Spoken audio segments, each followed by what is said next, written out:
紧急告知网友们，因应霸王级寒流，外出者人人夹带打火机以备驱寒防湿温之用。现今2020年12月是5位交替尾声，未会起自公元2044年1月30日子时，参考中华民国109年12月23日崇德学院举办学术研讨会直播内容。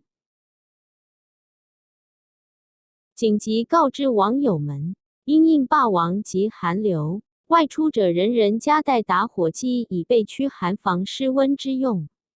现今2020年12月是5位交替尾声，未会起自公元2044年1月30日子时，参考中华民国109年12月23日崇德学院举办学术研讨会直播内容。